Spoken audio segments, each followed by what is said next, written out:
Imagine catching your husband in bed with his assistant on your anniversary and discovering two pink lines in your purse the same day. In the next hour, you'll follow Sarah Mitchell, a Boston power player turned fugitive, through a maze of forged signatures, vanished bank accounts, and a best friend who isn't what she seems. Why did her father sign the warrant for her arrest? Who's paying to keep her quiet?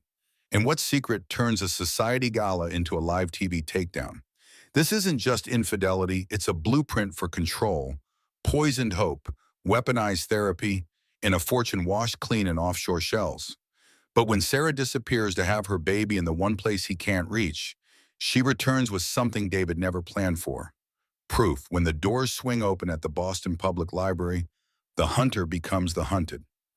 If you love high-stakes twists, razor-sharp revenge, and a heroine who refuses to stay broken, you're in the right place. Hit like to boost the story, drop your boldest prediction in the comments, share this with a friend who devours scandal, and subscribe so you don't miss the moment everything finally flips. Sarah Mitchell stood in the doorway of her Beacon Hill bedroom, her hand frozen on the brass handle. The champagne bottle she'd brought home for their 15th anniversary grew heavy in her grip. On the bed she'd shared with her husband for over a decade, David was entangled with Victoria Sterling, his 28-year-old assistant. They hadn't heard her. Sarah's meeting in New York had been canceled at the last minute, a small mercy from the universe, though it didn't feel like mercy in that moment. Victoria's designer dress lay crumpled on Sarah's grandmother's antique chair. David's wedding ring sat on the nightstand, catching the afternoon light like a tiny beacon of betrayal. Sarah Mitchell was 42 years old, a successful real estate developer who had built her company from nothing. She'd survived hostile takeovers, market crashes, and countless all-nighters, but nothing had prepared her for this moment, the moment when her entire life revealed itself to be a carefully constructed lie. Her phone was in her hand before she consciously decided to use it. Years of documenting properties had made recording second nature. She captured 30 seconds of e-footage, enough to be undeniable, not enough to be gratuitous. The sounds they made, the words David whispered, words he had once whispered to her, burned into her memory like acid. She backed away, silent as smoke, her stockinged feet soundless on the hardwood floors they'd refinished together their first year in the house. In the hallway, family photos watched her retreat, their wedding day, vacations in Martha's Vineyard, the groundbreaking ceremony for her first major development with David beaming beside her. In her car, Sarah's hands shook as she gripped the steering wheel. Her mind raced through the signs she'd ignored. Late nights at the office that never resulted in the deals he claimed to be closing. Weekend conferences that didn't appear on the company calendar. The way Victoria looked at David during last month's charity auction, a look Sarah had dismissed as harmless admiration for a successful boss. The new cologne he'd started wearing. The gym membership he'd suddenly embraced after 15 years of mocking her morning yoga routine. The pregnancy test in her purse seemed to burn through the leather. After 5 years of IVF treatments, countless injections that left her stomach bruised and tender, 3 miscarriages that had each taken a piece of her soul, it had finally happened. 2 pink lines this morning. She'd cried in the bathroom of her office, then rushed to 3 different pharmacies to buy more tests. All positive. Her doctor had confirmed it this afternoon. 8 weeks along, everything looking perfect. She'd planned to tell David over champagne and dinner at L'Espalier, their favorite restaurant. She'd even bought a tiny pair of shoes from Barney's, soft white leather that cost more than most people's car payments. They sat in a gift bag on the passenger seat, tissue paper rustling with each turn, a monument to her naivety. Sarah drove to the Four Seasons, muscle memory taking over when conscious thought failed. She checked in under her maiden name, Hayes, and sat on the bed in a room that overlooked Boston Common. The city lights blurred through tears she wouldn't let fall. She had 2 choices: confront them now in explosive rage, or wait and plan. Sarah Mitchell hadn't built a $30 million business by acting on emotion. Her phone buzzed. David, asking if she'd landed safely in New York, telling her he missed her, saying he'd probably turn in early, long day tomorrow with the Henderson acquisition. Each lie was a small death, killing the woman she'd been piece by piece. Sarah typed back with steady fingers, landed safe, miss you too, enjoy your quiet evening. Then she opened her laptop and began documenting everything. Email patterns showing David's affairs. Yes, plural, she realized now. Credit card statements with charges at hotels during his supposed golf trips. Phone records with hundreds of texts to Victoria's number, starting 8 months ago. By dawn, she had a file that would make any divorce attorney weep with joy. But David had taught her something over the years of watching him destroy business rivals. The person who strikes first usually wins. She wasn't ready to strike. Not yet. She needed to know how deep this went, how long she'd been a fool, and most importantly, what David was planning. Because a man who could lie beside her every night while conducting an affair wasn't just unfaithful. He was calculating, and calculation meant there was more to this than simple infidelity. 3 days later, Sarah sat across from David at Mistress, their anniversary tradition intact despite the acid burning through her veins. She wore the black dress he'd bought her in Paris, her grandmother's pearls at her throat. She looked perfect. She felt like shattered glass held together by will alone. The restaurant hummed with the quiet elegance of old money and new power. David had chosen a prominent table, of course. He always wanted to be seen, to be recognized, to have people whisper about the power couple dining on oysters and discussing million-dollar deals over dessert. "Sarah, we need to talk," David said after the waiter poured their wine. His hazel eyes she'd once thought were warm, now seemed calculating, shifting away from her face like he couldn't bear to look at what he was about to destroy. "That's funny," Sarah said, taking a sip of water instead of wine. "I was thinking the same thing." David's jaw tightened. He'd always hated when she took control of conversations, especially in public where he couldn't raise his voice or storm out. "I'll go first then. This isn't working anymore. This marriage. I want a divorce." The words hung between them like a blade. Around them, other couples laughed and clinked glasses, oblivious to the execution happening at table 12. Sarah noticed the waiter hovering nearby, sensing tension, professionally invisible. "I see," Sarah said, her voice steady as bedrock. "Is there someone else?" "Does it matter?" David loosened his tie, a tell she recognized from years of watching him negotiate. He was nervous. "Good. We've grown apart. You're obsessed with having a baby. I'm focused on my career. We want different things." Sarah almost laughed at the cruel irony. Instead, she reached into her purse, fingers brushing past the ultrasound photo she'd picked up that afternoon. "Before we continue this conversation, there's something you should know." She placed the pregnancy test on the white tablecloth between them, its two pink lines facing him like an accusation. David's face went pale, then red, then pale again. His hand reached for his wineglass, missed, knocked over the salt. "Is this real?" 8 weeks, Sarah said. "IVF finally worked. Congratulations, David. You're going to be a father." The silence stretched like pulled taffy until David signaled for the check with a sharp gesture that made the waiter jump. "This doesn't change anything. I've already filed the papers. My attorney will be in touch." "When did you file?" Sarah asked. Though she already knew from her documentation, she'd broken into his home office that morning while he was at his supposed breakfast meeting. 3 months ago." He didn't meet her eyes. "I've been trying to find the right time to tell you." 3 months.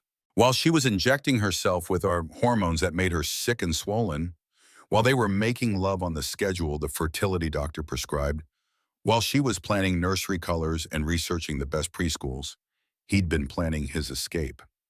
"And Victoria?" Sarah asked. "How long have you been sleeping with your assistant?" David's mask slipped for just a moment. Genuine surprise flickered across his features. Then it was gone, replaced by cold indifference. 8 months. She's pregnant too. 4 months along. The cruelty of it was breathtaking. He'd been trying to have a baby with both of them, hedging his bets like the hedge fund manager he was. Sarah wondered if Victoria knew about the fertility treatments, about the nights Sarah had cried in David's arms after each failed cycle. She wondered if Victoria knew she was just another investment in David's portfolio. Sarah stood, placed her napkin on the table with deliberate calm, and walked out without another word. Behind her, David called her name once half-heartedly. She didn't turn around. Let him pay the check. Let him explain to the watching diners why his wife had walked out on their anniversary dinner. By the time she reached her car, her phone was already buzzing with texts from her business partners. Her largest client had just pulled out of a $40 million development deal, citing concerns about company leadership. The timing wasn't coincidental. David had started his war, and he'd struck first after all. The law offices of Brennan and Associates occupied the top floor of a building Sarah had once developed, a gleaming tower of glass and steel that had won 3 architectural awards. Now, sitting across from her attorney in a conference room she'd personally designed, she wondered if she'd ever feel powerful again. Patricia Brennan, 63 years old, with silver hair and sharper instincts, spread documents across the mahogany table like tarot cards predicting disaster. "He's claiming financial irregularities in your business dealings," she said, her manicured finger tracing columns of numbers that didn't add up. "These documents suggest you have been siphoning funds from joint ventures, hiding assets in offshore accounts, even bribing city officials for permits." Sarah flipped through the pages, recognizing her signature on documents she'd never seen before. The forgeries were excellent. Someone had studied her handwriting, the way she formed her letters, the pressure she applied to certain strokes. "These are fake, sophisticated ones, but forgeries nonetheless. This contract, supposedly signed last Tuesday? I was in the hospital having blood drawn for prenatal screening. I have receipts, witnesses. Proving that will take time and money," Patricia said, removing her reading glasses to pinch the bridge of her nose. "In the meantime, he's frozen your joint accounts claiming you're hiding marital assets. He's filed for an emergency order stating you're a flight risk. Apparently you've been transferring large sums to accounts in Switzerland."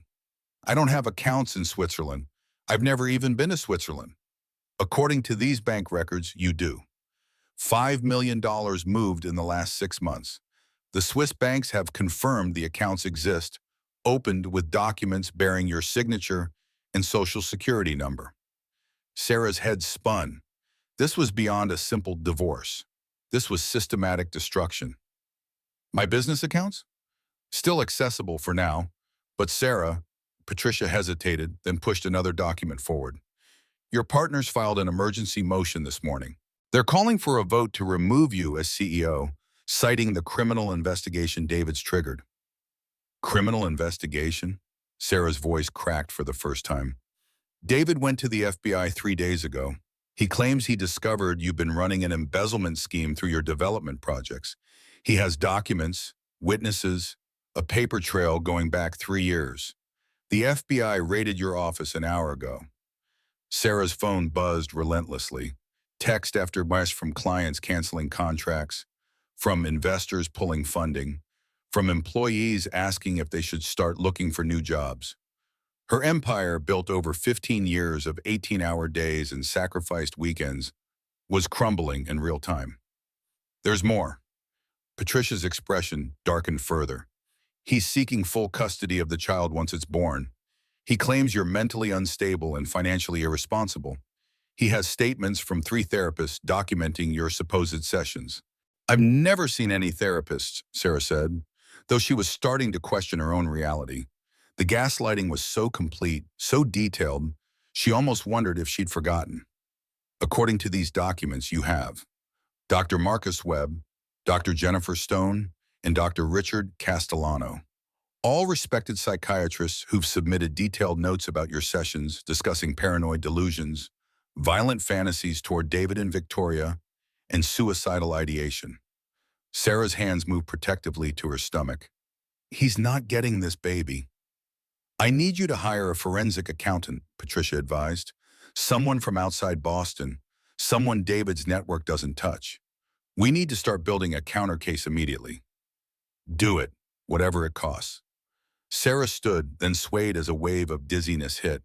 The stress was affecting her pregnancy. She could feel it in the constant nausea, the cramping that came and went. "Sarah, there's one more thing." Patricia pulled out her phone, showing a news article. This went live 20 minutes ago. The headline read, "Major real estate developer under federal investigation for fraud." Below was Sarah's professional headshot next to a photo of David looking concerned and professional. The article quoted him extensively about his shock at discovering his wife's crimes, his cooperation with authorities, his deep regret at not seeing the sign sooner. That evening, Sarah returned to what had been her home to pack. The locks had been changed. A notice on the door, on her own door, informed her that David had obtained a restraining order. She couldn't come within 500 feet of him or his property. Her belongings were in boxes on the lawn, wet from the afternoon rain. Neighbors watched from behind curtains as Sarah loaded her car. Mrs. Henderson from next door, who Sarah had helped through her husband's death last year, wouldn't meet her eyes. The narrative was already set. Sarah was the criminal, David the victim. Her grandmother's jewelry box wasn't among the boxes. Neither were her mother's photographs, her father's watch collection, or the painting she'd bought with her first big commission. The things that mattered, the irreplaceable pieces of her history, were gone. In their place were her clothes, thrown haphazardly into garbage bags, and her toiletries, some of which had been opened and seemingly searched. Sarah's best friend Melissa arrived as she was loading the last box. "This is insane. He can't just do this." "He already has," Sarah said, exhaustion making her voice flat. "You can stay with me as long as you need. I've got the guest room already. We're going to fight this, Sarah. We're going to destroy him." For the first time since finding David with Victoria, Sarah felt tears threaten. "Thank you. I don't know what I'd do without you." Melissa hugged her tight, and Sarah missed the way her friend's eyes flickered to her phone, missed the quick text she sent while Sarah's face was buried in her shoulder. She missed all the signs, just as she'd missed them with David. The morning Sarah moved into Melissa's condo, Boston wore its best face, sun splashing off the Charles, scullers slicing the water into neat silver ribbons. The guest room was small but bright, painted a hopeful yellow that made even the radiator look charming. Fresh sheets, a carafe of lemon water, a vase of tulips that hadn't opened yet. "You'll sleep," Melissa promised, sweeping a strand of chestnut hair behind her ear as if neatness could keep chaos out. "Sleep, eat, grow a healthy baby. I'll handle the outside world." Sarah wanted to believe her. She wanted to believe in anything that wasn't David's voice in her head or the headline that had already chewed her name down to bone. She set the small bag of things she had left, 2 changes of clothes, prenatal vitamins, a folder of documents, in the closet and swallowed against the steady drift of nausea that had become her baseline. Melissa organized her life the way good friends do when they don't know what else to do. She drew up a schedule, wrote it out in pink marker on the whiteboard by the fridge. Appointments. OB next Tuesday, therapist, if you want, on hold. Meals. Protein at every one. Walks. Twice a day, slow. She curated podcasts, birth stories, stories of women who lost everything and found something new, then set the condo's sound system to play them low in the background, as if courage could be piped in through speakers. The first week passed in well-meaning softness. Melissa made smoothies that tasted like lawn clippings and handed them over with a nurse's firmness. She rubbed Sarah's shoulders when the morning sickness lasted into the evening. She fetched saltines, peppermint tea, a pillow wedge, a maternity belt off a late-night delivery app. She learned the difference between round ligament pain and the cramps that sent both of them to Google with the intensity of grad students preparing for orals. "I'll be your bouncer," Melissa said one night when Sarah flinched at the buzz of her phone. "Anyone who wants to get to you goes through me." Sarah nodded, grateful for the shield. She slept in fits, woke to the oarlock's soft clack on the river, watched the sky pale. When she couldn't sleep, she sorted documents into neat stacks on the floor. Credit card statements, call logs, emails recovered from old backups, and tried to make a picture from the pieces. Every time she felt panic slink up her spine, she looked at the ultrasound photo taped to the lamp and let the grainy blob tether her to now. By week 2, routine slid into place. Melissa went into work late, came home early, took calls in a soft voice at the edge of the balcony. She cooked elaborate, virtuous meals, quinoa salads, roasted salmon, vegetables arranged like a still life, and pretended not to notice when Sarah ate 2 bites and excused herself to the bathroom. She had a way of smoothing the world around Sarah, calling the pharmacy ahead, driving as if potholes were personal insults, steering conversations away from David unless Sarah brought him up first. When panic attacks hit, sudden like the elevator cables had snapped and she was falling, Melissa counted Sarah's breaths with her. In for 4, hold for 4, out for 6, a steady metronome. She said things that sounded like mantras. "You're here. You're safe. We'll fix it. I won't let anything happen to you. Sarah believed her because she had to. The first seam appeared small. Melissa started locking her office. It was a sleek glass box of a room off the hallway, home to her digital marketing empire. Two monitors, a ring light, a jungle of houseplants. The door had never had a lock before. Now it clicked at night. Client NDA, Melissa said breezily when Sarah noticed. New contract. Strict. Of course, Sarah said, and told herself it was nothing. People have boundaries. Friends have jobs. Another seam, Melissa's phone face down, always. Not unusual in a world where everyone was addicted to attention, but Melissa had never been precious about tech. Now she angled the screen away when she typed. She took calls with her voice dropped low, walking the length of the condo, stepping onto the balcony even when the wind needled off the river. Just work, she said when she came back in, cheeks flushed. You know how campaigns get. Sarah nodded and reminded herself that hypervigilance was a trauma symptom. Not everything meant something. Sometimes a locked door is just a door. By week 3, the forensic accountant Patricia had hired, Robert Anderson, Chicago-based, cautious to a fault, had become a fixture in Sarah's days. They lived on video audio calls. He screen-shared a living forest of spreadsheets and wire diagrams, while Sarah sipped ice water and tried not to throw up. He had the easy, precise calm of someone who loved puzzles. Your husband used dumb complexity, he said on day 4, zooming into a nest of shell companies named like a zoo. Real criminals keep it boring. He got cute. Cute how? Sarah asked. Laundering money through art funds, green energy SPACs, boutique charities. He thinks if you wrap it in virtue, no one peels it back. He left fingerprints. Robert's cursor circled a Cayman LLC. This leaks. Sarah felt the first honest hope since the bathroom floor of her Beacon Hill house. It lit the back of her ribs like a pilot light catching. At night, lying in the yellow room with her hand on her belly, she let herself imagine an edge. Evidence piled high enough to cut. Melissa seemed almost excited by Robert. We love an expert, she said, setting down a bowl of hand-whipped ricotta like it was celebratory cake. Tell him to send me a list if you need anything. I know people who know people in finance. You do? Sarah asked, surprised. Melissa's world had always been fashion labels and conference hashtags, not offshore trusts. Everyone knows someone in Boston, Melissa said lightly. It's a village with better real estate. That night, Sarah woke at 2:11 a.m. to pee, pregnancy's relentless metronome, and heard a voice she didn't recognize through the wall. Male, low. The office door was closed, the light a thin line under it. She told herself she was being paranoid, that Melissa was watching a show on her laptop, that not every shadow was a threat. When she stepped into the hallway, the office light flicked off. The door opened. Melissa emerged with a bright, too large smile. Insomnia buddies, Melissa said, as if that were an explanation. Sarah returned the smile, filed the moment, and hated herself for filing it.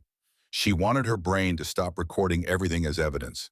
She wanted to be a person again, not a case.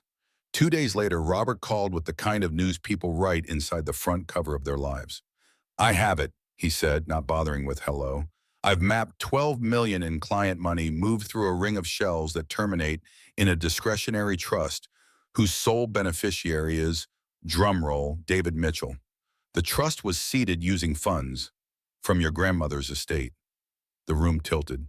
Sarah grabbed the edge of the table. Can we prove it sticks to him? Paperwork's tight. He's careful. But there's a pattern. Same alias shows up on onboarding forms across jurisdictions. It's enough to take to the bureau, especially with cooperating witnesses. Robert hesitated. This is leverage, Sarah. He's going to feel you at his heels. A laugh bubbled up, sharp and unpretty. Good. They scheduled a meeting for the following Wednesday. Patricia's conference room, 1 secure drive, 3 copies of a print dossier because they were old-fashioned like that. Sarah hung up and pressed her forehead to the cool glass of the balcony door. On the river, 8 tiny bodies moved in perfect sync. She felt Teddy roll, a slow underwater turn, and closed her eyes until the world steadied. Dinner that night felt almost like a celebration. Melissa opened a bottle of sparkling cider and poured it into champagne flutes because ritual matters.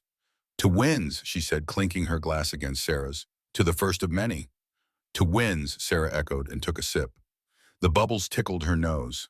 The pasta sauce simmered low and sweet. Melissa's laugh hit the right notes. The condo smelled like basil and lemon. If safety had a shape, it would have looked like this. Melissa's phone rang on the counter, a minimalist vibration against marble. She glanced at the screen and stood. Work emergency. Back in a sec. Of course, Sarah said, and twirled pasta to give her hands something to do. Through the sliding door, the balcony made her friend a silhouette against river light. The glass muted the words to shapes, but some syllables carved through. Sooner. Files. Wednesday. The hair along Sarah's forearms lifted, a body's ancient tell. She put her fork down carefully. She wanted to call herself dramatic, pregnant, tired. She wanted the old softness, that reflex to trust, to do its job. Instead, she wiped her hands, walked to the bathroom off the hall, and turned on the fan to cover the sound of the bedroom door closing. She stood in the dim yellow room and counted to 30. Then she crossed to Melissa's office. The key was in the lock. Of course it was. Keys hide in habitual places. Bowl by the front door, pocket of the sweater draped over the chair, clipped to the inside of a tote that lived on the credenza. The sweater gave her the answer. The key was small, brass, warm from proximity to skin. Sarah's hands didn't shake opening the door. Later, she would try to remember that, the steadiness that arrived when shock should have. The office smelled like eucalyptus and ambition. She sat in the chair, woke the computer. The wallpaper was a palm leaf pattern, soothing enough to sell candles. The login password was not hard. Melissa used a veneer of unpredictability around a core of old habits. Sarah typed the name of Melissa's dead cat plus a number, and the machine obliged. The inbox was a tidy grid. Clients, campaigns, or creative, accounting, personal, the folders of a life that likes labeling. Nothing looked obviously wrong. Email subject smiled. Spring launch. Q3 metrics. Invoice. Dinner Thursday. The search bar pulsed. Patient. Sarah typed David and hit enter. 47 results. At first, the messages wore a mask of civility. Forwarded invitations, casual notes from the old days, group dinners, charity committees where wealthy people laundered souls. Then the dates shifted and the tone followed. Need to know when she's out of the house. What's her schedule next week? Did she mention meeting with anyone new? Melissa's replies were crisp, efficient, almost professional in their treachery. Hair appointment Tuesday at 1:20 p.m. Moved to Thursday, new doctor. She asked about Caymans. Where did she hear that? Sarah stared, air turning thin. She scrolled. Screenshots of Sarah's text to Melissa, grief raw as a skinned knee, forwarded to an email address she didn't recognize. rthayer@northkeyconsulting.com, mail2.r.thayer@northkeyconsulting.com. The name prickled familiarity. North Key, a shell she'd seen in Robert's webs. Her throat closed. She clicked accounting. 4 deposits, each for $10,000. Arriving the first business day of the month. Memo line. Consulting retainer. The sender. North Key Consulting, LLC. The signature on the attached contract. R. Thayer, a known alias of one of David's fixers. There was more. A draft offer letter, salary, $400,000, title, Director of Strategic Partnerships at Mitchell Capital. Start date, July 1st. The letter had tracked changes. In the margin, Melissa had typed, "Can we increase the signing bonus? We agreed on $150K. The reply came fast. Signed off. Keep her steady until then. Sarah's vision tunneled. She pushed back from the desk and braced her hands on her knees, head down, like the first time a contraction steals your breath. She counted the way Melissa had taught her, 4 in, hold, 6 out, until the black at the edges receded. Don't stop, a voice said.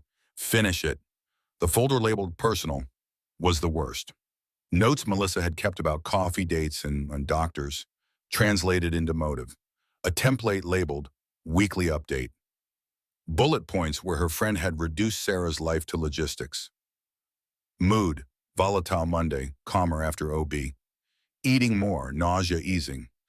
Still obsessed with clearing name. Forensic accountant Robert Anderson, Chicago. He thinks 12M offshore. Timing TBD, IRI, FBI. Sarah stared at her own name in a stranger's outline and learned what it felt like to have the floor drop out while you were still standing on it. A soft click down the hall. The balcony door. Sarah snapped the laptop closed, slid the office key back into the sweater pocket, and walked to the kitchen, picking up her glass like she'd only just set it down. Melissa stepped inside, cheeks bright from the cold. "Crisis averted," she announced, smile easy. "An influencer threw a tantrum and threatened to tank a campaign. I told her we'd add a zero to the fee. It worked." Sarah smiled back because the alternative was to scream until the windows cracked. "Influence is expensive." "Don't I know it?" Melissa set her phone face down, just like always. "Where were we?" "Oh, the sauce. Taste this." She handed over a spoon, watching Sarah's face for pleasure like the whole evening hinged on it. "It's perfect," Sarah said, and pretended to eat. At 2:03 a.m., the bathroom fan covered the sound of Melissa's office door again. This time, Sarah didn't move. She lay in the yellow room and stared at the ceiling until the lines blurred. When the fan's whir gave way to silence, she slid out of bed and went to the kitchen. She wrote a note on the back of an old grocery list. She kept it to 2 words because anything more would make her beg. "I know." Morning came clean and ordinary. Melissa poured coffee. Sarah poured cereal, dry, because milk suddenly tasted like metal. She said she wanted to take a walk alone after breakfast. Melissa fussed about gloves and scarves, kissed Sarah's cheek, told her to text if she felt faint. Sarah didn't walk. She packed. Essentials only. Clothes that didn't require thinking, prenatal vitamins. The flash drives with Robert's evidence, her passport, though it meant nothing now, the photo of her mother that had survived the lawn. She took the charger for her phone and left the phone itself, burned. She emptied the cash from the sugar canister where Melissa kept it. $4.80. She counted it twice, and slid the note under the salt cellar. She paused at the doorway and looked back. The tulips had opened in the night, cups wide to the light, oblivious to what they'd witnessed. Sarah wanted to take them. For all the mornings they had promised a better day. She left them standing. By noon, she was 30 miles out of Boston in a rest stop bathroom with a broken lock, sitting on the closed toilet lid with her bag wedged between her knees. Patricia called 5 times. On the 6th, Sarah answered. "Where are you?" Patricia demanded, voice tight. "I've been calling since 9. "In transit," Sarah said, and heard how flat she sounded. "Listen to me very carefully." Paper shuffled. A door closed on Patricia's side, tightening the air between them. "Robert Anderson is gone." Sarah's mouth dried to chalk. "What do you mean, gone?" "Disappeared. His office says he never worked there. The hotel says there was never a reservation. The shared drive with his files? Wiped. We had hard copies here. They're not here. Someone with a key and a code. My IT says we were breached last night." Sarah closed her eyes and saw Melissa on the balcony, mouth forming. "Wednesday." "He knew," she said softly. "David knew everything." "Sarah," Patricia said, voice gentler now, "you can't go back to the condo." "I'm already gone." "Good. Go somewhere no one connects to you. Pay cash. Don't use your cards. Your phone, nothing. I'll keep trying to pull threads. And Sarah?" Patricia paused. "Trust no one." The line went dead. The bathroom's fluorescent light hummed like a held breath. Sarah stood slowly, her center of gravity altered in more ways than one, and looked at herself in the streaked mirror. She didn't look like anyone she recognized. She looked like someone you pass in a diner and never wonder about again. Outside, the highway sounded like a river. She drove without music, without podcasts, without the noise Melissa had used like gauze. She checked into a motel off the interstate under a name that felt wrong in her mouth and paid for 2 nights in cash. The room smelled like smoke and lemon cleaner. The bedspread was some color between mustard and defeat.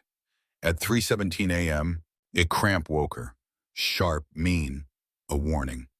No, she told her body, palms pressed to the hard curve of her belly.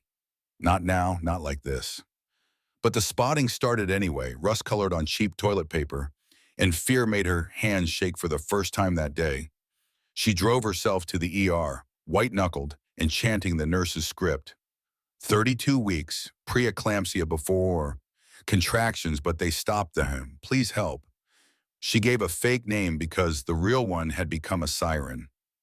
In the curtained-off room with the two bright lights, a tired doctor with kind eyes clipped monitors to her belly and frowned at the readings. Stress across stress. You need calm, the doctor said, a thing doctors say to women who have run out of calm. Whatever's happening out there, you need quiet in here. Sarah pictured the yellow room by the river, the morning light on the tulips, the sound of oars. And then she pictured the locked office, the deposits, the note under the salt cellar. She pictured Melissa's face when she found it. Surprise, then calculation. Then, what? Relief? Rage? She didn't know anymore. She put a hand over the monitor, or felt Teddy's foot slide beneath her palm. We'll find it, she murmured, more to herself than to the doctor. We'll make it. When they discharged her at dawn with instructions written in tidy capitals, rest, hydrate, return if pain intensifies. She stepped into a morning that looked like any other. Commuters swam through gray light. A woman in a red coat laughed into her phone.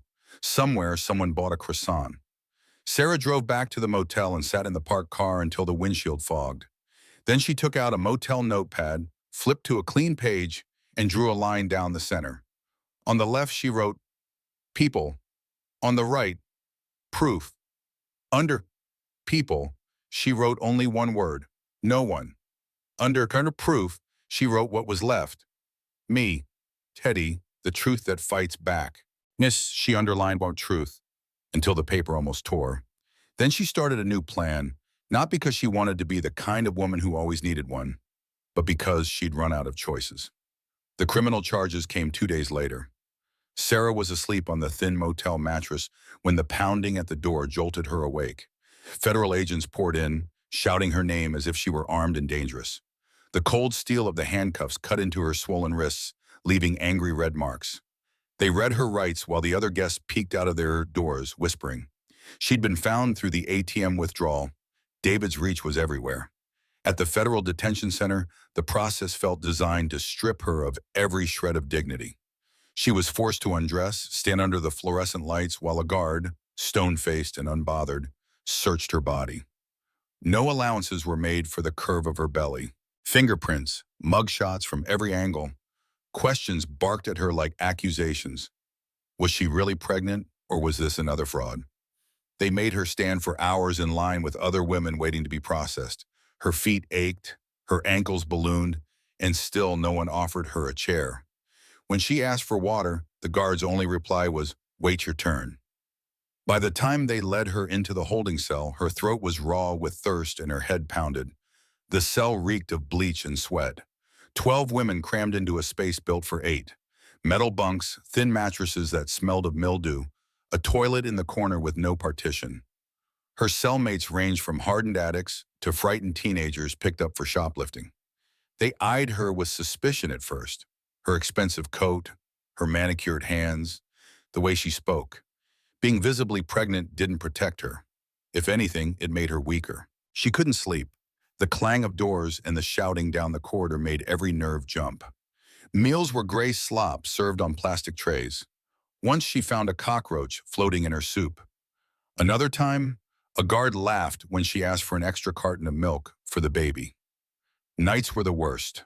Lying on a thin mattress, she felt every kick, every twist of the child inside her, and wondered if she'd give birth behind bars. Patricia, her lawyer, visited only twice. The second time, she broke the news. They're claiming you masterminded a $50 million embezzlement scheme. The evidence was overwhelming. Fabricated documents, employees who swore under oath that she ordered them to falsify records, digital trails pointing directly to her. David had portrayed himself as the loyal husband who tried to save his wife from her own crimes. And her father, the man who had once been her rock, was the one who had signed the arrest warrant. Bail was set at $2 million. Sarah laughed bitterly when she heard the number. Every account she owned was frozen. She had nothing. For 3 weeks, she languished in the cell, surviving on humiliation and fear. Then, without warning, she was called to pack her things. A women's advocacy group, moved by her story, had scraped together the funds to secure her release. Freedom wasn't freedom. She stepped out into the cold November air with $43 hidden in her shoe, a quarter tank of gas in her car, and nowhere to go. The label accused felon followed her everywhere. Real estate? Impossible. Her license suspended the moment charges were filed. Job applications? Instantly rejected after background checks. Apartments? No landlord would touch her with pending federal charges. She lived out of her car, parked behind grocery stores and empty lots, by the edge of cemeteries. Each night she moved, terrified of police, terrified of David's men finding her. She showered at truck stops when she could afford the $5 fee. When hunger became unbearable, she swallowed her pride and lined up at food banks, eyes downcast so no one would recognize her. One night, the temperature plummeted below freezing. 6 months pregnant, her fingers numb on the steering wheel, Sarah thought she might not wake up if she slept in the car. Through the foggy windshield, she saw the glow of an all-night diner in Roxbury. Inside, the world looked warm and safe. Coffee cups steaming, jukebox humming faintly, the clatter of plates. She walked in, ordered water because it was free, and sank into a corner booth, pressing her hands to the hot ceramic mug the waitress left behind. She sat there for an hour trying to soak in the warmth. The owner, a broad-shouldered black man named Marcus, eventually walked over. "You planning to buy something or just taking up space?" he asked, not unkindly. "I'm sorry," Sarah stammered, starting to leave. He raised a hand. "You running from someone?" Her throat closed. She nodded. "Pregnant and sleeping in that car outside?" he said. When her eyes widened, he shrugged. "I got cameras. Been watching you circle the block for 3 nights. The shame was crushing. Sarah Mitchell, once photographed at charity galas, once invited to senators' dinner tables, now a homeless woman, exposed and helpless. "You know how to wait tables?" Marcus asked. "I can learn," she whispered. "Minimum wage, cash only. You don't exist on my books, but you can sleep in the apartment upstairs. It ain't much, but it's warm and safe. Deal?" Sarah's tears spilled over. "Why are you helping me?" "Because someone helped me once when I had nothing. And because any man who'd do this to a pregnant woman deserves what's coming to him." He handed her an apron. "You start now. Evening shifts short-staffed." The work was brutal. 12-hour shifts on feet so swollen she cut slits into the backs of her shoes. Heavy trays that wrenched her spine. Drunk customers who leered and pawed at her belly, whispering comments that made her skin crawl. But it was honest work, invisible work. None of Boston's elite would ever step foot in this diner. The apartment upstairs was one room with peeling paint, a hot plate, and a bathroom where the shower sputtered more than it sprayed. But it had heat, a lock on the door, and 4 walls that kept the cold out. For the first time in weeks, Sarah lay down without checking her rearview mirror. For the first time in months, she slept. 2 months into her time at the diner, 7 months pregnant and feeling every day of it, Sarah was working the late shift when expensive heels clicked across the linoleum. She looked up from wiping tables to see Victoria Sterling standing in the doorway. Victoria looked immaculate even at 2 in the morning. Designer coat that probably cost more than Sarah now made in 6 months. Perfect makeup despite being 8 months pregnant. Diamonds glittering at her ears and throat. She moved carefully to a counter seat, directly in Sarah's section. "Coffee," Victoria said without looking up from her phone. "Decaf, and whatever pie you have."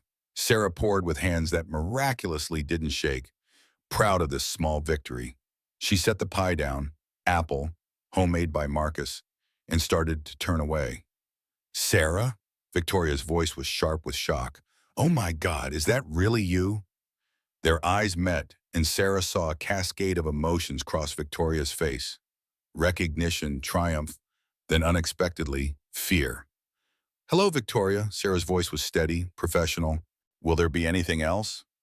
Victoria's gaze traveled over Sarah's stained uniform, the name tag that said Mary, Sarah's middle name, her swollen ankles visible below the hem of her dress, the exhaustion written in every line of her face. David said you'd fled the country. He said you ran to Switzerland with the money you stole, that the FBI was coordinating with Interpol to find you. David says a lot of things, Sarah replied, refilling a sugar dispenser with mechanical precision. How's married life? Victoria's hand moved to her stomach, a protective gesture Sarah recognized from her own pregnancy. We married last month. Private ceremony in Martha's Vineyard.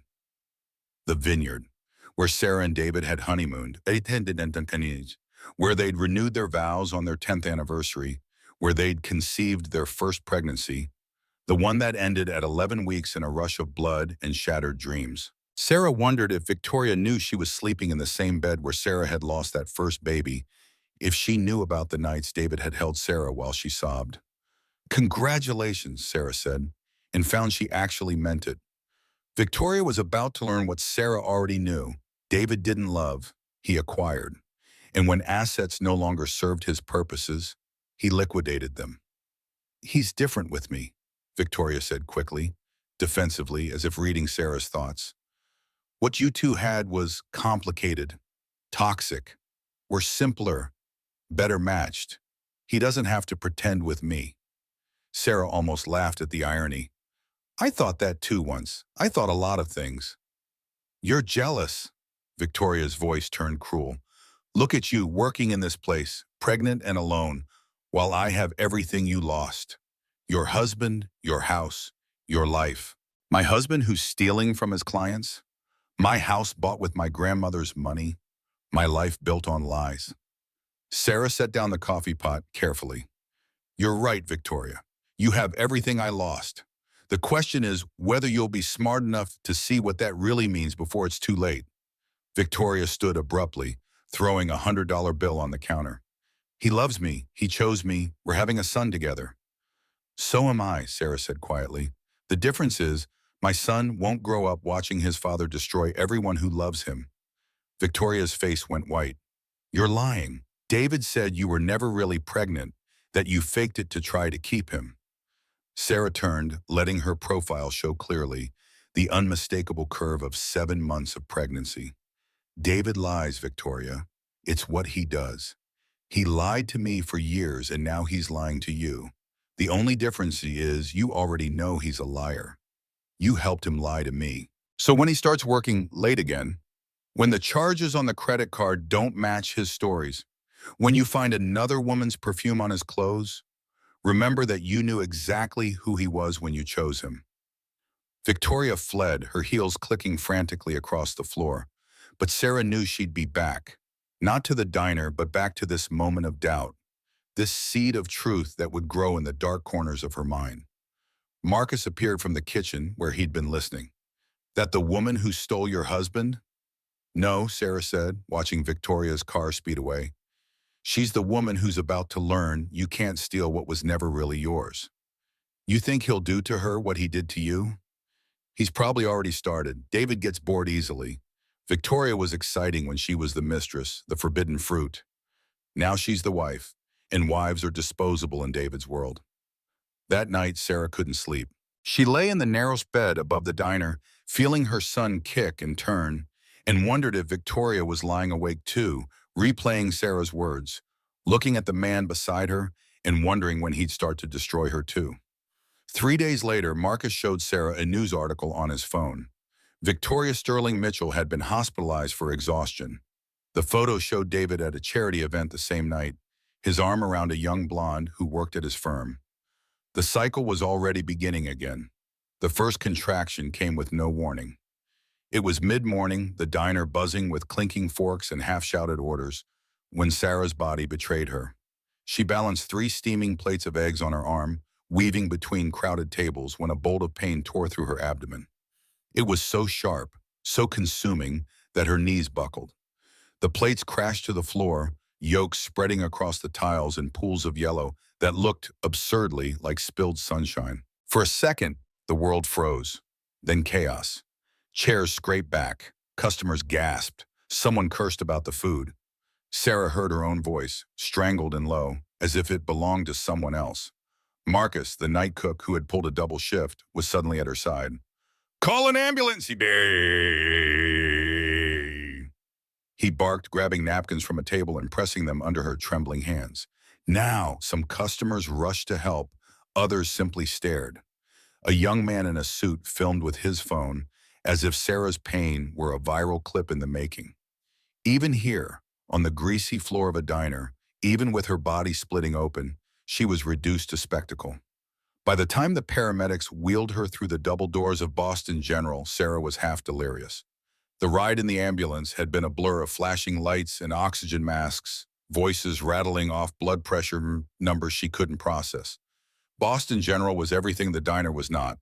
Bright, sterile, humming with efficiency. The corridor smelled of antiseptic and old coffee. Nurses in pale blue scrubs moved with a speed born of exhaustion, their sneakers squeaking against polished linoleum. Machines beeped from every room. Fluorescent lights cast everything in unforgiving clarity, no shadows to hide in. They admitted her to the maternity ward, past walls decorated with fading murals of balloons and teddy bears meant to soften the reality of what women went through here. Her room was small, windowless, dominated by a metal-framed hospital bed and a tangle of monitors. The sheets were scratchy, the air conditioner too cold, but compared to the back seat of her car or the cot above the diner, it felt like another world. A young resident with shadows under his eyes stood at the foot of her bed.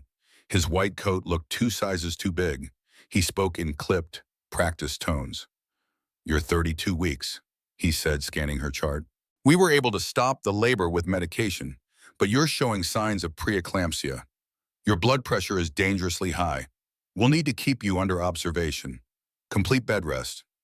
Bed rest. The phrase landed like a cruel joke.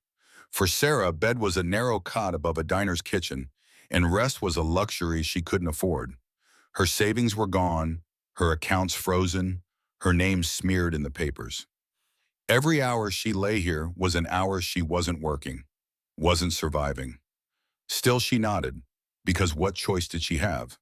Her roommate arrived later that evening, an elderly woman carried into the room like she was royalty disguised as a patient. Thin, yes, but not fragile. Her presence was commanding. Her hair was a stormy silver, pulled back with a meticulous precision. Even in hospital-issued pajamas, she radiated wealth. The cut of her silk robe, the cashmere socks folded at the foot of her bed, the way nurses seemed to respond instantly to her smallest gesture, it all spoke of a woman used to power. For 2 days, they exchanged only polite nothings: the weather, the food, the endless noise of the monitors. Sarah kept her guard up, the way she had for months, braced for disappointment, betrayal, exposure. Then, on the 3rd morning, the woman spoke. Her voice was low, British, and certain. "You're Sarah Mitchell." Sarah froze. Her pulse spiked, every instinct screaming at her to run, though she was tethered by wires and IV lines. "I think you're mistaken," she whispered. The woman's lips curved into the faintest smile. "No, my dear, I'm not. I am Elena Volkov, and I knew your grandmother." Sarah blinked, disoriented. "You knew her?" "We served on the Boston Arts Foundation together for 15 years, Elena said smoothly.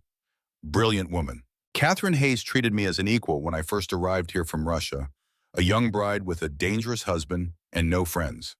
She taught me that American women could be as ruthless as Russian ones, only with better manners." Something inside Sarah cracked.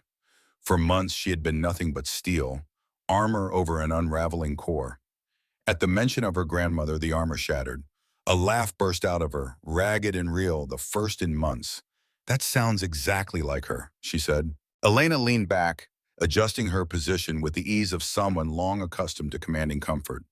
A nurse appeared almost instantly to fluff her pillows, then vanished. "Now," Elena said, her eyes sharp, "tell me everything. And I do mean everything. David Mitchell has been moving in circles that overlap with some of my late husband's associates. I want to know what he's been doing." Sarah hesitated, but Elena's gaze was unflinching, the wish of someone who had weathered storms darker than Sarah could imagine. Something in it whispered, "Safe." So she told her, all of it: the affair, the stolen accounts, The fraudulent charges, Melissa's betrayal, her father's abandonment, every jagged piece of the nightmare. Elena listened, motionless, her expression growing darker with each revelation. When Sarah finished, the silence between them was thick. Then Elena spoke. My husband was not a good man. I can admit that now. He did things that would make David's embezzlement look like a child stealing candy. But he had one rule. You don't touch family. David has broken that rule again and again. Sarah's voice cracked. I don't see how this helps me. I don't have money. I don't have resources. I don't even have proof. Elena smiled, and it was not kind. It was terrifying. My dear, I have something better than money. I have information. Your David's hedge fund has been laundering money for men who were once my husband's partners. Dangerous men. Men who don't appreciate their money being used for unauthorized purposes. Money laundering? Sarah whispered. Oh yes, he thinks he's clever, moving money through his fund, skimming his share. But every transaction leaves a trail. And my husband, paranoid man that he was, recorded everything. I inherited his insurance policies. Let's call them. Then why hasn't he been arrested? Because someone powerful is protecting him. Someone who needs David where he is. But protection only lasts as long as usefulness. And David's time is running short. Elena picked up a sleek phone, the latest model that looked absurd in her wrinkled hands. She spoke rapid Russian into it, her voice sharp as a blade, then switched to English. Dmitri? Yes, pull the Mitchell files, all of them, and prepare the Geneva accounts. We will need them. She hung up and fixed Sarah with a look that made her feel both small and chosen. Here's what's going to happen. You're going to disappear for 1 year. My people will help you. You'll have your baby safely, far from David's reach. And then when he is at his highest, when he has the most to lose, you will return and you will take everything. Sarah's breath caught. I can't. The charges, the bail conditions. Elena's laugh was quiet but merciless. My dear, I've toppled governments. Making one pregnant woman disappear from an overwhelmed judicial system? Child's play. The question is, do you trust me? Sarah stared at her, at this stranger who spoke casually of power like most people spoke of dinner plans. She thought of David's smirk, of Victoria's gloating posts, of Melissa's betrayal. She thought of her father signing away her freedom with the flick of a pen. She thought of her unborn son, who deserved better than a life defined by his father's sins. The answer came not from her lips, but from her bones. Yes, Sarah said, I trust you. The escape was not an accident of timing, but a work of art in precision. Elena's people, Sarah never knew their names, only that they moved like shadows, engineered a medical emergency that looked so real, even Sarah almost believed she was dying. A doctor, also one of Elena's operatives, declared her blood pressure dangerously high and ordered an immediate transfer to a specialist hospital. The ambulance doors slammed shut, sirens screamed, and the city blurred by. But the real switch happened in a 10-second window no one would have noticed unless they were looking for it. Between the ER and the specialist ward, the gurney veered down a side corridor. A set of double doors opened, and instead of fluorescent hospital lights, Sarah was ushered into the back of a black sedan with diplomatic plates. One moment she was a patient on the brink of a medical crisis. The next she was a ghost, vanished from every record, swallowed by the night. The drive north felt endless, headlights cutting through the snow as Vermont's mountains rose around them. Sarah clutched her belly, every bump on the icy road a reminder of the fragile life inside her. Fear tangled with relief. For the first time in years, David didn't know where she was. For the first time in years, she belonged to no one but herself. The safe house looked like an old farmhouse left to weather in peace. But once inside, Sarah realized it was a fortress. Reinforced doors, bulletproof glass. A full medical suite gleaming like a private hospital. Cameras in every corner, silent guards at every exit. She was no longer prey scrambling for cover. She was protected prey in a cage built for her survival. Elena's face appeared on a secured video feed, the signal flickering, but her tone sharp as ever. You're safe here. Not even God could find you if he didn't have the address. For 6 weeks, Sarah lived in that cocoon of safety. Meals designed for strength and recovery arrived 3 times a day. A quiet chef with kind eyes and no English served them with an awe, smiling whenever she finished every bite. Guards escorted her on daily walks across the fenced grounds. The bed didn't sag, the water never ran cold. And slowly Sarah began to remember what it felt like to be human again, what it felt like not to brace for betrayal every single moment. Theodore David Mitchell was born on a snowy January night at 3:23 a.m. He was small, just 4 pounds and 12 ounces, but his cries were defiant, rattling the sterile air of the medical wing. Sarah had never been so terrified and so in love all at once. She named him Theodore after her grandfather, the man who had taught her that strength was not a choice but a duty. His middle name, David, wasn't an honor. It was a shield, proof of paternity no one could challenge later. On the birth certificate, the father's name was listed as unknown. That single omission felt like victory. The first months blurred into a haze of sleepless nights and diapers, of feeding tiny Teddy and watching him fight his way into strength. When Elena visited, arriving in a bulletproof car with a stuffed bear that Sarah suspected carried a tracking device, she studied the infant carefully. "He has your spirit," Elena murmured as Teddy clutched her finger with surprising force. And unfortunately, his father's eyes. But eyes can be forgiven. Souls cannot. During the long nights, while Teddy nursed or cried against her shoulder, Sarah combed through the files Elena's network had unearthed. Each document was a revelation, each transaction a scar. Embezzlement from his hedge fund was only the surface. Beneath it lay darker truths, laundering money for Eastern European syndicates, bribing federal officials, insider trading deals that pulled in millions, and then came the poison. Dimitri's voice, steady over a secure call, delivered the final blow. "We found it during a sweep of evidence, small doses of a compound almost impossible to trace, administered slowly over years. It causes miscarriages, fertility issues. That's why you struggled to conceive. That's why you lost the pregnancies." Sarah froze, the words ricocheting in her skull. Then the nausea came, hot and violent. She stumbled into the bathroom, retching until her throat burned. Not from morning sickness. This was grief curdled into horror. Every miscarriage, every negative test, every night she had sobbed in David's arms, thinking fate had cheated them. He had been the architect of her heartbreak, watching her crumble under tragedies he himself had scripted. "Why?" she whispered when she could finally speak, her voice shredded raw. "If he didn't want children, why not just say so?" "Control," Dimitri said flatly. "As long as you were desperate for a baby, you weren't questioning him. You weren't looking at the late nights or the missing money. You were the perfect cover, devoted wife, blinded by grief, while he built his empire on your inheritance." The rage that flooded Sarah was unlike anything she had ever known.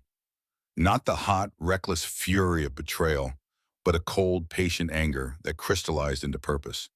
This was the kind of rage that didn't burn out. It sharpened, waiting for the precise moment to cut. Elena's voice came again, cool and deliberate. "There's more. David is being positioned for something big. Treasury Secretary. The announcement will come in 1 year, at a gala at the Boston Public Library. Everyone who matters will be there."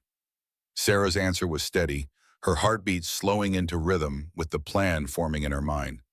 "That's when I return?" "No," Elena corrected. "That's when you destroy him, so thoroughly that his name becomes a synonym for failure. But first you must have everything, evidence, allies, and most of all, legal standing." The rest of the year was not survival, it was training. Sarah became a student of her own vengeance. She memorized every financial record, every coded email, every transaction that tied David to corruption. She trained with speech coaches until her voice carried calm authority instead of desperation. Lawyers drilled her on every loophole, every statute, every path to dismantle him in court. Stylists taught her how to wield appearance like a weapon, how to walk into a room not as a victim returning from exile, but as a woman untouchable, undeniable. From afar, she watched David's world fray. 6 months after their wedding, Victoria filed for divorce, discovering his affair with Senator Morrison's daughter. The settlement was quiet, but her social ambitions ended in California. Melissa, stripped of Sarah's existence as her leverage, was cast aside and left answering phones in a Worcester law office. Sarah felt no satisfaction. They were casualties, yes, but they had walked into his orbit willingly. Only she had been trapped in his by design. And only she was preparing to end it. 1 year after disappearing, Sarah stood in a suite at the Four Seasons Boston, the very same hotel where she had once collapsed on the bathroom floor after discovering David's betrayal. Back then, she had been a hollowed-out version of herself, exhausted, frightened, lost. Now, as she faced the mirror, she barely recognized the woman looking back. Her body had been rebuilt piece by piece. Months of self-defense training had hardened her muscles and sharpened her reflexes. Elena's insistence on both mental and physical discipline had transformed Sarah from a victim into something more dangerous, someone who knew she could fight back. She was lean, strong, and carried herself with a poise that radiated quiet power. Her hair was cut into a sleek style that framed her face with confidence rather than fragility. The emerald green dress she wore shimmered like liquid silk, but beneath the elegance was calculation. It was the color of money, envy, and revenge. Every thread was a weapon, every detail intentional. She was no longer a wife discarded. She was a storm waiting to strike. The Treasury Secretary announcement is in 2 hours, Dmitri reminded her, his voice clipped and steady. David's crowning moment. Every player from Boston to Washington will be there. FBI is set. Journalists are briefed. Are you ready? Sarah glanced at Teddy, sleeping soundly in his crib, guarded by a nanny with the bearing of a soldier. This child, once the life David tried to erase, then the heir he schemed to steal, was safe now. He was her anchor, her proof that survival wasn't enough. Justice was required. I'm ready, she said, her voice cool as steel. The ride to the Boston Public Library seemed both endless and fleeting. Sarah's hands rested calmly in her lap, though her heart beat like a war drum. She had walked those steps countless times before, gliding in as Mrs. David Mitchell, the loyal wife with a polished smile. But tonight she would walk them as Sarah Hayes, reborn from fire and ash. The ballroom was dazzling, chandeliers glittered, champagne cascaded, orchids flown in from 3 continents perfumed the air. The old Sarah might have marveled at the decadence. The new Sarah only saw waste, fuel for the blaze she was about to unleash. At the podium, David thrived in his element. Golden and confident, he spoke with the practiced cadence of a man who believed the world bent to his will. He wove lies about fiscal responsibility, integrity, and the American dream with such polish that some in the room nodded along. To Sarah, every word dripped with hypocrisy so thick it nearly choked her. Beside him, Senator Morrison's daughter, Jessica, all youth and disinterest, played the role of ornamental fiancée, her smile brittle and hollow. Sarah waited, her timing precise. When David reached the peak of his speech, waxing poetic about truth in public service, she pushed open the ballroom doors. The sound was immediate. Gasps, whispers, the crash of a dropped flute of champagne. Heads turned, the air shifted. On the podium, David froze. His voice faltered, then died mid-sentence. His face cycled through shock, disbelief, fury, and finally, terror. It was as though he had seen a ghost, and in a way he had. Sarah didn't hurry. Each step was deliberate, heels striking the marble floor like a countdown to his ruin. The crowd parted instinctively, as though some ancient instinct warned them they were witnessing a reckoning. She stopped at the foot of the podium, her eyes locked on his. She could see the sweat beating at his temple, could smell the familiar cologne he had worn the day he demanded a divorce. "Hello, David," she said, her voice ringing clear in the silence. "I thought I should be here for your big night.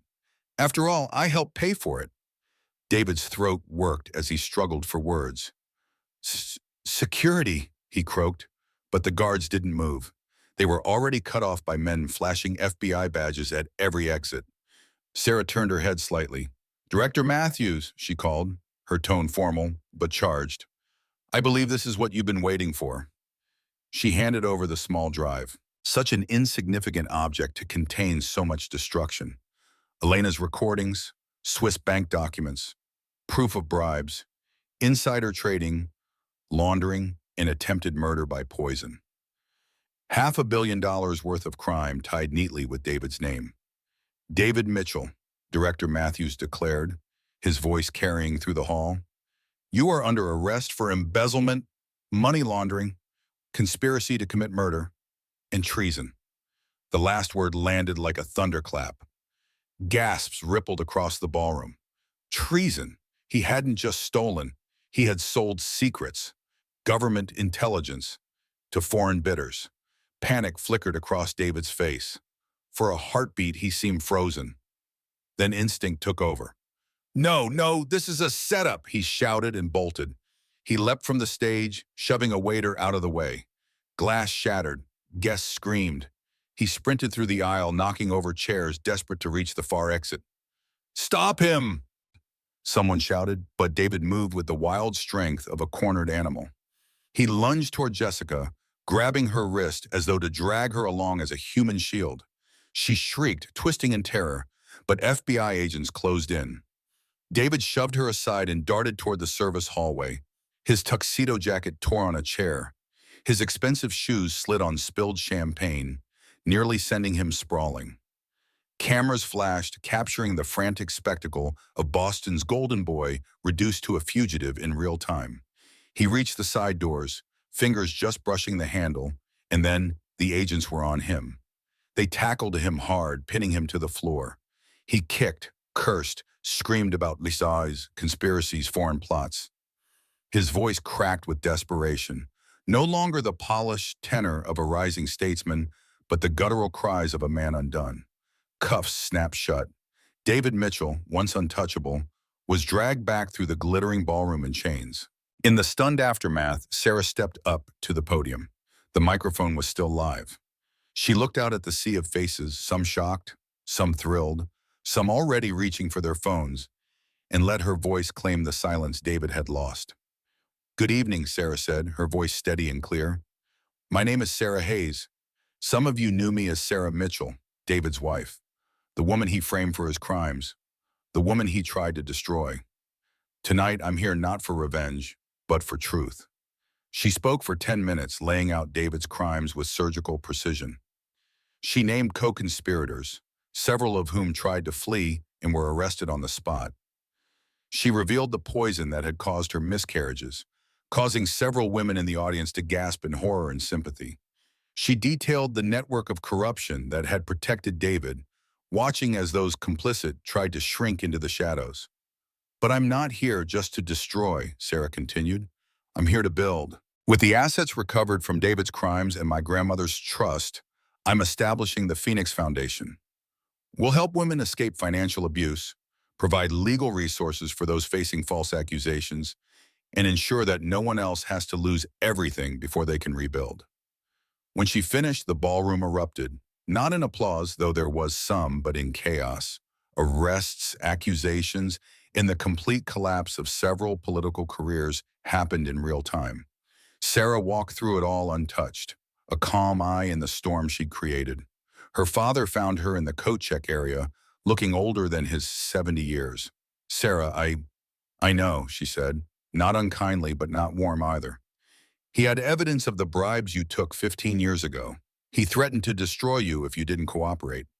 Judge Robert Hayes' shoulders sagged with relief and shame in equal measure. I'm still sorry. I failed you when you needed me most. Yes, you did. But you can start making amends. Teddy deserves to know his grandfather, even a flawed one. And you have influence. Use it to ensure David never sees freedom again. Teddy? Your grandson. He's 10 months old. He has David's eyes but my spirit, and he'll grow up knowing that sometimes the hardest battles are against the people who should love us most. Her father broke down crying, and Sarah led him, though she didn't comfort him. Forgiveness would be a long road if she chose to travel it at all. Outside, snow was falling, dusting Boston in white that made everything look clean and new. Sarah's car was waiting, Teddy safely inside with his nanny. As she moved toward it, Victoria appeared from the shadows. I should have listened, Victoria said, her own face gaunt from her battles with David. That night at the diner, you tried to warn me. We all learned David's lessons eventually, Sarah replied. What will you do now? Start over. California, maybe. Somewhere David's name means nothing. Victoria hesitated, then added, I'm pregnant. Twins. Not his. I was smarter than he knew. The divorce lawyer, actually. David never even knew. Sarah almost smiled. Even Victoria had learned to play the game in the end. Good luck, Victoria. Mean it this time. As her car pulled away from the library, Sarah saw the news vans arriving, saw David's perp walk playing on the screens in Times Square. By morning, his face would be on every front page, his crimes dissected on every news show. He would spend the rest of his life in federal prison, watching from behind bars as everything he'd built crumbled to ash. But Sarah wasn't thinking about David anymore. She was thinking about tomorrow when she would take Teddy to the park. She was thinking about the women who would call the Phoenix Foundation, desperate and afraid, and find hope. She was thinking about the life she would build, not in spite of what David had done to her, but because of what she'd learned from surviving it. 6 months later, Sarah stood on the floor of the New York Stock Exchange, ringing the opening bell for Phoenix Financial's IPO. The company had grown faster than anyone predicted, backed by Elena's connections and Sarah's story. They'd helped 300 women in 6 months, recovering millions in hidden assets and providing safe houses for those in danger. Teddy watched from the arms of Marcus. The diner owner had become an unexpected grandfather figure, visiting every Sunday with homemade food and stories that made Sarah laugh. Elena sat in the VIP section, 91 and still sharp enough to make board members nervous. Patricia Brennan, her lawyer, had become her business partner. Even Robert Anderson, the forensic accountant who'd supposedly disappeared, had emerged from FBI protection to join the team. "Mommy!" Teddy called out, his voice carrying across the trading floor, and Sarah waved, her throat tight with emotion. After the ceremony, a man approached. Marcus Cole, the investigative journalist who tried to help her before David shut him down. "I've been following your story. I'd like to write about it, if you're willing. Not just the scandal, but the rebuilding, the hope." Sarah considered. "On one condition. The story isn't about revenge. It's about survival. About the thousands of women trapped in similar situations who need to know there's a way out." "Agreed, Emmett." Marcus smiled, and something in Sarah's chest that had been frozen for so long began to thaw. "Maybe we could discuss it over dinner? I know you're busy with Teddy, but—" "Teddy comes everywhere with me," Sarah said. "We're a package deal. Wouldn't have it any other way." As the sun set over Manhattan, painting the sky in shades of gold and pink, Sarah Hayes understood that victory wasn't about destroying David. It was about building something from the ashes he'd left behind. It was about choosing hope over bitterness, love over fear, and showing her son that sometimes the greatest triumph is simply refusing to let someone else write your ending. The newspapers called it the scandal of the decade. The tabloids obsessed over every detail. But for Sarah, it was simpler than that. She'd been broken and rebuilt herself. She'd been erased and written herself back into existence. She'd lost everything and discovered that everything wasn't what she'd thought it was. David would die in prison. The poison he'd given her had been traced to other victims, other wives of powerful men who'd wanted fresh starts. The investigation had spread internationally, taking down a network that specialized in helping wealthy men dispose of inconvenient wives. Sarah's survival and testimony had saved lives she would never even know about. But she didn't think about David anymore. She thought about Teddy's laugh, about the women calling her foundation for help, about the quiet dinners with Marcus Cole that were slowly becoming something more. She thought about Elena, who'd become the grandmother Teddy needed, fierce and protective and full of stories about bringing down governments over tea. One evening, as she tucked Teddy into bed in their new home, a brownstone she'd bought and renovated herself, filled with light and laughter instead of lies, he asked, "Mama, why did Daddy try to hurt us?" Sarah had prepared for this question, had rehearsed answers with child psychologists. But in the moment, only truth seemed right. "Some people are broken in ways that make them break others, sweet boy. Your daddy was one of those people. But we're not broken. We're strong. And we're going to use our strength to help others be strong too. Like superheroes. Exactly like superheroes, the kind that don't wear capes but change the world anyway." Teddy seemed satisfied with this, snuggling into his pillow with the stuffed bear Elena had given him. As Sarah turned off the light, he said sleepily, "Love you, Mama. Love you too, baby. Forever and always." Standing in the doorway, watching her son sleep safely in their home, Sarah felt the last piece of her heart heal. David had taken everything from her money, her reputation, her faith and love, even her ability to have children naturally. But in trying to destroy her, he'd created something he never could have imagined. A woman who could survive anything, who could build empires from ashes, who could transform the worst kind of pain into the most powerful purpose. The mistress had indeed taken over. The pregnant wife had returned, and everything had changed. But the real story wasn't about David's downfall or even Sarah's revenge. It was about the moment a woman decided that being destroyed was not the same as being defeated, that losing everything could be the beginning of finding who you really were, and that sometimes the best revenge isn't living well, it's living free.